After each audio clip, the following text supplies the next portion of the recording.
fuck that up. But you know what? Let's start from anywhere. Matter of fact, matter. we just act like we in that the shit future. didn't even exist, bro. That shit gone. That shit didn't even exist, bro. It's gone now. You know, right now it's just. Matter of fact, we're gonna walk to the shop and we gonna be sedentary because I think the walking distracted it too. Because since I'm walking and shit, I'm not paying attention to the camera and all of that. But anyway, you recording already? Yep. Yeah, man. Mind ascension, you know, as usual. And me and the brother here, building and talking. And very rarely, lately, I've been able to get into the God realm. And the difference is, y'all will notice when I'm in a human state or a divine state by the words and the subject matter that's being used and that's being expressed. And with this good brother, man, it's always a pleasure to have him in my presence, man, because the questions that come from his mind actually activate and provoke my subconscious to bring things out that either I'm not thinking about, I'm not caring about, but it doesn't mean that it's not locked within there. Just like all information is locked within y'all 6 to 22 strand DNA helix and your own subconscious, because nothing is fragmented. And that's one thing we got to get over. I hear a lot of people say, why is the information lost and why is all this broken up and why is all this? That's bullshit. Because nothing is fragmented. It's only your perception and your mindset that's been broken into pieces to believe things are separated. Therefore, you see things separately. So therefore, if I break your glasses and put them back together as shattered pieces, when you look through those glasses and when you look through those lenses, everything you see will be fragmented. It will be distorted in a shattered state. So this is what's going on with our mindset. This is what's going on with how we think and how we feel. So therefore we perceive and we see things within a fragmented state of existence. But nothing is disconnected. Nothing. All things have cycles of creation and all things have cycles of reflections upon themselves. Right. It's the micro of the macro. And by the way, this is one of the second out of the 7 laws. The first law is mind is all. The second law is correspondence, which is as above, so below, which is exactly what I just told you. You know, but brother. So is it kind of like, basically, if we look out into the stars, we basically looking at ourselves because it's a reflection of what's already in us. Well, once again, remember, a solar system is nothing but your cell. Your cellular structure and your molecular structure is pretty much adjacent to, peace, brother, pretty much adjacent to what you want to call the universe or the observable universe. Your cell has a nucleus, which is a sun. The electrons, neutrons, and protons that revolve around it is nothing but a similar aspect of the planets revolving around the solar system or a sun. So you are a walking universe within yourself. That's why if you notice, y'all, I won't say the word uni-verse when I refer to things that's outside of us. I'll say omniverse, because I am a universe. You are a universe. Uni means one. Verse means tone or song. See, now we're going back into tones. If you notice, when you speak to someone who's relaying truth, and who's relaying science and certain levels of knowledge, it will always find a way to become full circle and reconnect itself. You know, let's get into the back street so we don't have all this traffic noise. But truth always comes full circle. So even when I'm talking on a subject, that's why sometimes I'll be speaking on all these different subjects, even though we started with one, because they all correlate in some way, shape, or form, and they all connect in some fashion, because everything is all reflections upon reflections, micros of the macro. You can't escape that. And this is why when they try to separate things and try to destroy the concept of polarity or destroy the concept of gender, this is how you know you're dealing with a people who have no nature, no soul, and therefore go against all forms of existence. You see? Let's go back street. But yes, so when you look up at the stars, you're looking at many cells, many molecules, many elements. When you look into the bloodstream of a human being under an electron microscope, what are you looking at? Plasma, that's dark matter. Cells, those are solar system. Nucleus, those are suns. Electrons, neutrons, protons, those are planets. So yeah, to answer your question, absolutely. You are the micro of the macro. You know, and this is why we have to look at ourselves as living gods, as gods within flesh, because your brain is the central computer, but your mind is the governor of the universe that you call your body.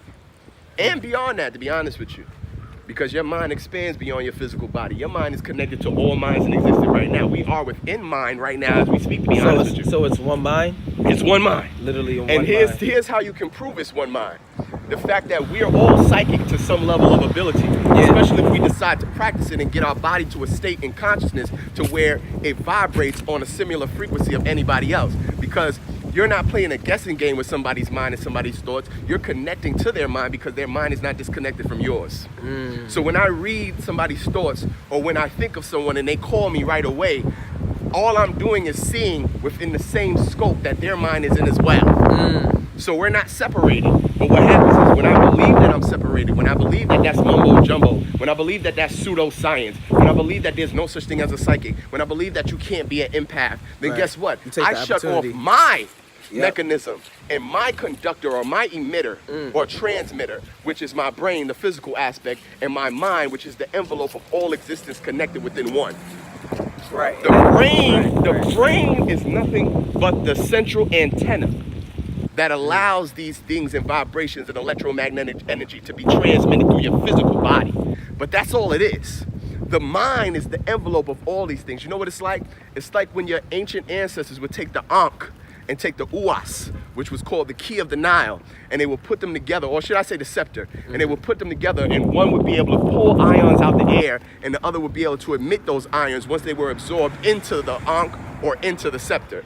You can read a book called The Ankh that showed you all of this. So that atmosphere full of ions, think of that as your mind. The Ankh in the scepter, think of that as your brain. Okay, so, you know, we got to understand that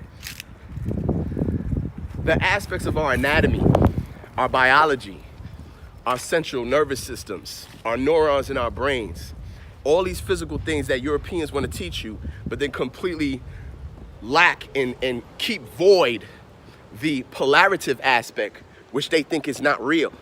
Because all matter, the polarity of matter is antimatter, okay? The polarity of physicality is spirituality. But see, we're in a world and we're in a era, in a time where you only want to acknowledge one.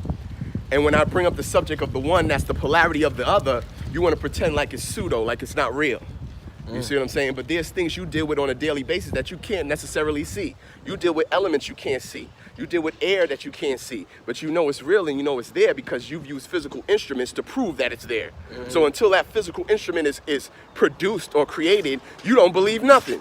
Right. And see, that's bullshit. That is the recessive mindset that has trained you as a soulless being with a soul. And therefore, every day, you're losing your soul. And you're losing your connection to the divine creation or the all within all, which is what you call nature, natural, neter, all of these different names, which is nothing but the etymology of nature. You see? So, when I say we gods, I mean that on all levels. There's a reason why you had ancestors on this soil, whether you want to falsely call them Native Americans, falsely call them Aboriginal, which is really indigenous, because you're not Aboriginal. Aboriginal means to abhor the original. Abhor means to hate.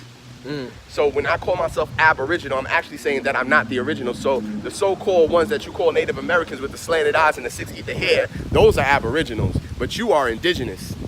So when your indigenous ancestors used to practice the rain dance to manipulate the weather, and then it would start to rain, that's a godlike ability. Sit down this way. That's a godlike ability.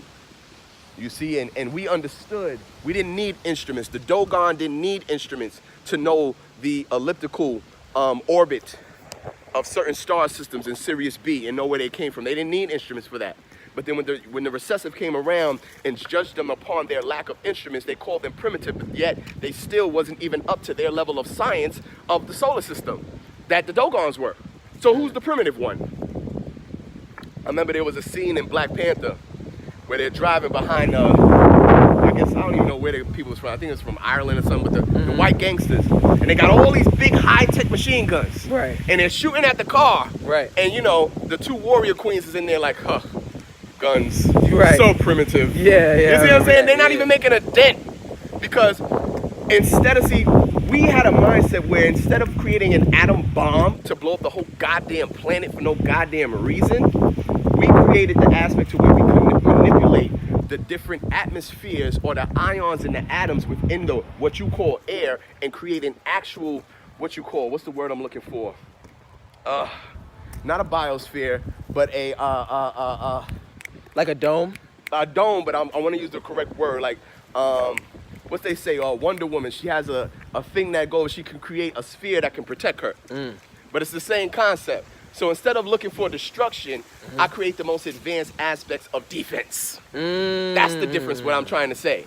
See, they'll take the anatomic tables. They'll take the atomic tables and create destruction. We'll take the atomic tables and create transfusion and transmission. So we can transform things into something else, kind of like lead into gold. Instead of digging into the Mother Earth to take something from her, we'll take something that's already there and transform it into what we need. It. So we were evolvers, Exactly. and we weren't devolving. We understood that energy can't be destroyed, so we would transmute it. We would exchange it. We would change it into certain things as the creators that we are. Because we are creators. They're destroyers.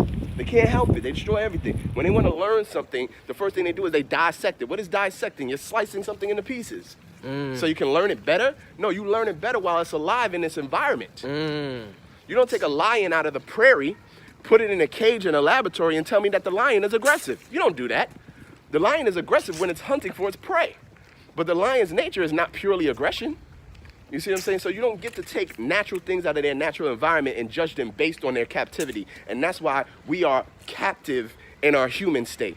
Because in our human state, we are accepting all levels of discrimination, all levels of abuse, all levels of nonsense. But I don't even want to go there because I want to keep this in the guard. Yeah, wrap this up right here. Yeah, bottom line, your physical body is the representation of your spiritual existence on this third dimensional state as a God. The black body is the best example of what emits and absorbs ultraviolet light. Okay? So, being a human, a man of hue melanin, makes you the most highest aspect of a divine tool on this planet to absorb all elements and photons that come from the sun and that exist around you. This is why you're God. This is just one of the physical aspects that's proof that you are. So, you know. Wrap that up. On that note, Mind Ascension. Mind Ascension. Like, subscribe. All day. Like, subscribe. You already know. See, my brother, he teaching me as we go along. You know what I'm saying? And I got to end it. And by the way, I want to let everybody know. Anybody that feels they can't learn nothing, I don't give a fuck what kind of teacher they are, how great they think they are. If they're rejecting any information, walk away from that motherfucker. Because this brother teaches me all the time. And I don't care if you're teaching me how to use YouTube. I don't care if you're teaching me, you know, how to fix a car. I don't Knowledge care is knowledge. Knowledge is knowledge. Right. And by the way, knowledge is not owned by anybody. Nobody owns knowledge. Now, I might own the way I convey that information to you, but I don't own the knowledge in its purity of itself because it's infinite. Right. And it was here before you existed. It's over. Wrap it up. That's it, man. Mind Ascension here. Y'all already know. Gods of the planet, 6 to 22 strands, 7 to 9 ether follicle. You melanin, selenium based people. We the gods. Live like it, think like it, move like it.